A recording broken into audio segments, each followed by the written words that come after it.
Vaheguru Ji Ka Khalsa, Vaheguru Ji Ki Fateh, bienvenue à vous mes amis. Nous poursuivons notre étude des varans de Bhai Gurdas Ji. Nous allons étudier ensemble le var qui est toujours le var numéro 1, le premier, donc le premier chant, et nous sommes à la stance numéro 2, au pori qui est le numéro 2. Et nous y lisons Pritme sasi namas sani ante tunde kash kabari na pai.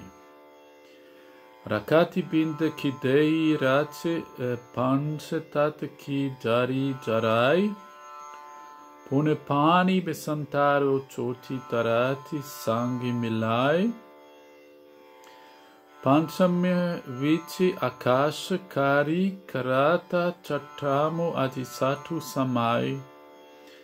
Panchetate panchese guni satrumite melidei banai. Kani bani chalitukari avgon charit dikai. Chorase lak joni upai. Que nous pouvons donc traduire ainsi. Tout d'abord, lorsque le corps et le souffle, la respiration n'existaient pas, il n'y avait rien de visible. Et tout se trouvait dans une profonde ténèbre. On va voir ensemble ce que ça veut dire. Je poursuis la traduction. Le corps a été créé à partir du sang et du sperme, et les 5 éléments ont été assemblés de façon harmonieuse, adaptée. L'air, l'eau, le feu et la terre ont été réunis. Le 5e élément, c'est-à-dire l'éther, s'est trouvé joint entre ces 4 éléments qui ont été donc précités, et le Seigneur Dieu qui est le Créateur est devenu le 6e élément qui de manière invisible pénètre toute chose ou réside en toute chose. Afin de créer le corps humain, les 5 éléments et les 25 qualités qui se contrebalancent ont été joints les uns aux autres et mélangés. Il y a 4 principes à la vie, 4 formes qui donnent la vie. Et les 4 manières de rhétorique, les 4 manières de discourir, de parler, ont été assimilées les uns aux autres, et c'est ainsi que s'est mis en route le principe de la réincarnation des âmes.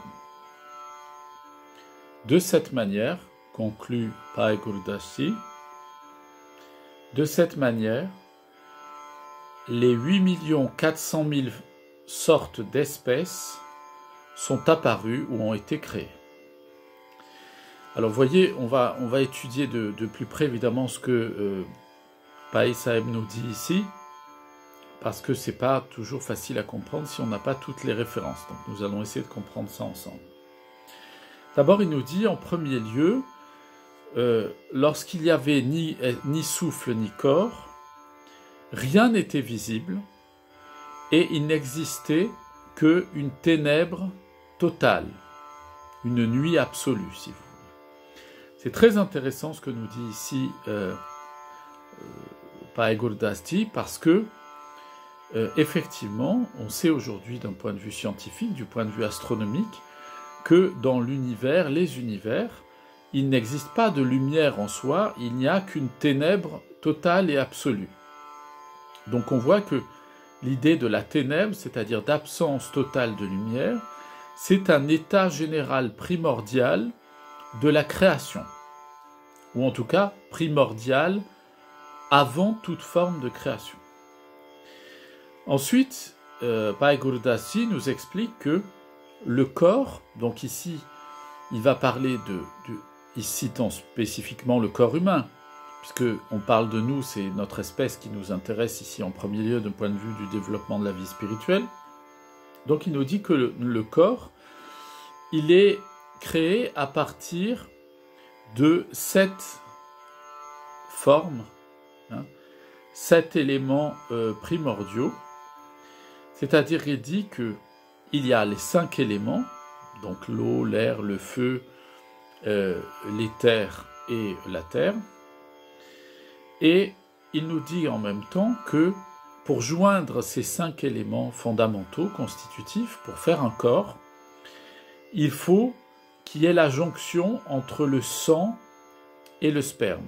Alors ça fait référence en fait, le sang ça fait référence parce que c'était l'observation des menstruations chez les femmes qui permettait ensuite la fécondité. Donc le sang représente ici le ventre maternel et le sperme évidemment c'est le père, la dimension masculine. Donc il dit que c'est dans l'union entre le masculin et le féminin que vont se lier entre eux les 5 éléments fondamentaux, les Panch Tat, les 5 éléments fondamentaux qui sont à l'origine de toute forme visible, puisqu'ici on nous parle du monde visible. Et ce qu'il nous dit, Bhai Gurdasi, il nous précise ici que le 5e élément, que l'on appelle l'éther, c'est-à-dire c'est une matière indicible, on pourrait presque dire le vide, en quelque sorte, eh bien, il se trouve prisonnier, enchâssé entre les différents atomes qui composent notre corps humain. Donc ce 5e élément, il est diffus, mais il enrobe, il relie tous les autres éléments. Et en plus, nous dit ici Bhai Gurdasi, il y a dans cette composition-là d'un corps humain la présence objective et absolue du Seigneur Dieu. Il nous le dit, qui lui-même constitue le 6e élément, c'est-à-dire qu'il est l'âme qui anime toute chose, et en particulier notre corps. Donc c'est le principe de l'atma, l'âme.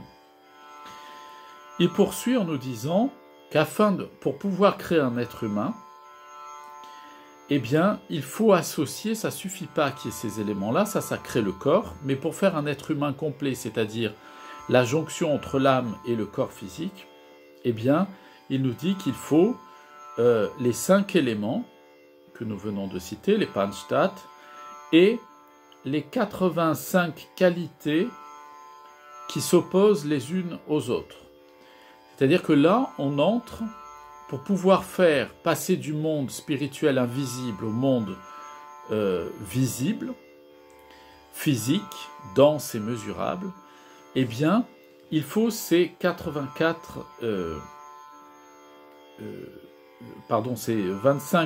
qualités, et que ces 25 qualités, eh bien, elles sont en opposition les unes aux autres. C'est-à-dire qu'elles nous font entrer dans le monde de l'apparence de la séparation, de la dualité.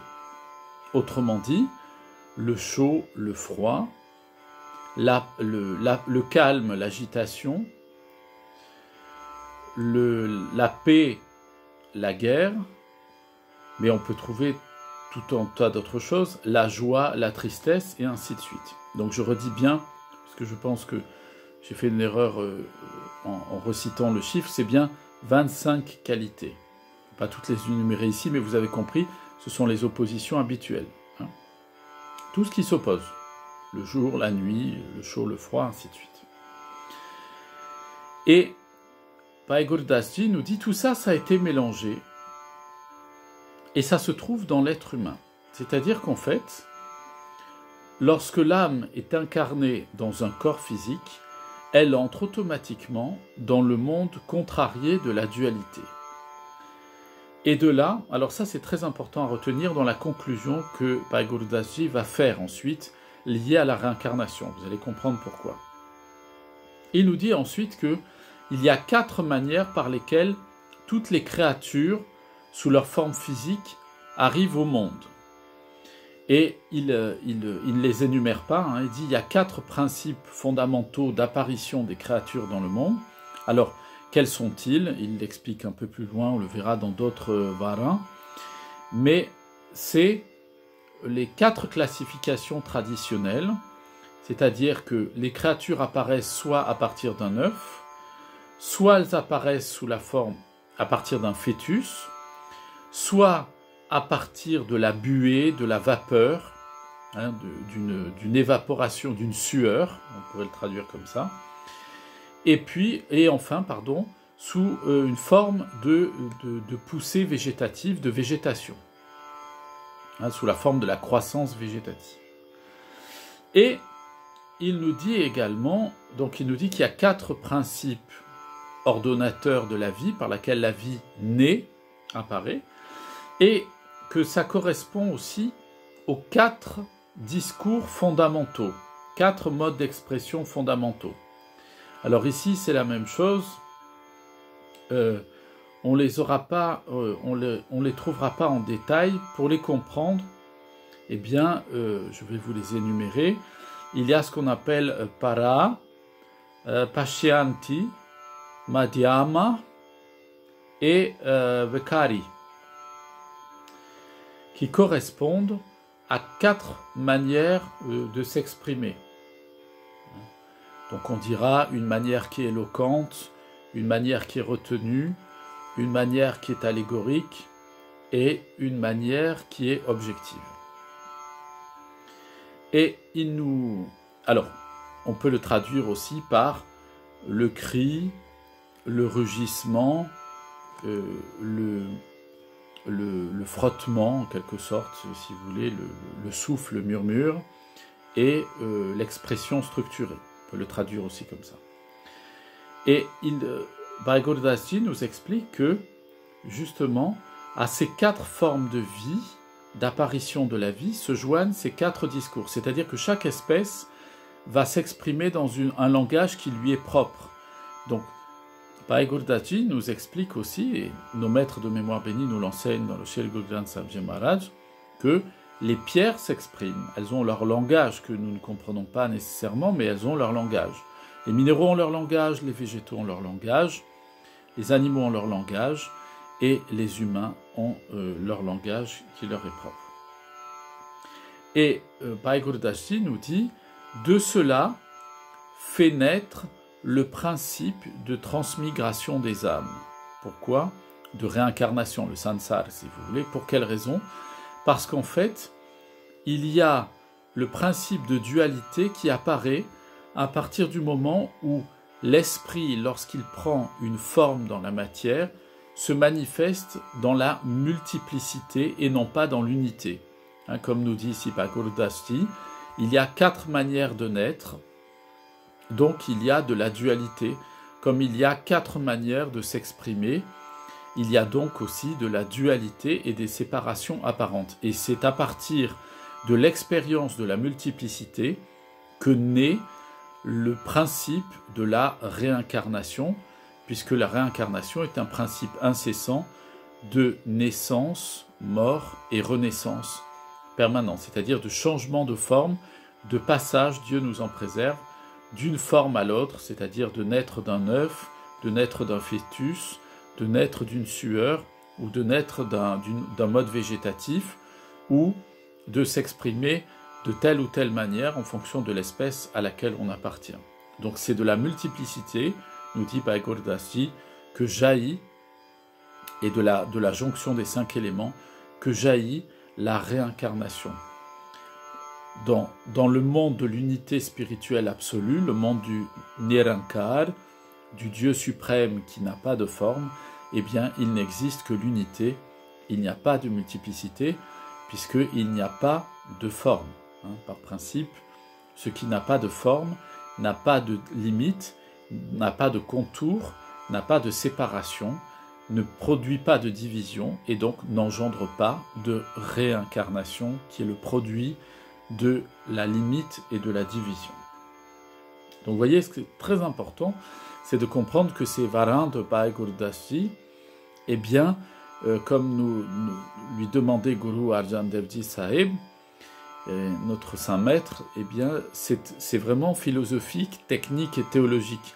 C'est vraiment fait pour étudier, apprendre et structurer son intelligence et son esprit pour bien comprendre les subtilités qui se trouvent aussi dans la Gurbani. Et il conclut en disant que de cette manière, eh bien, les 8 400 000 formes d'espèces qui existent sur Terre sont apparues. Et ce qui est très important, c'est qu'au moment où Bhai Gurdas Ji écrit ceci, il le reprend évidemment de ce qu'enseigne déjà Guru Nanak Dev Ji et jusqu'à Guru Arjan Dev Ji Sahib dont il est le secrétaire.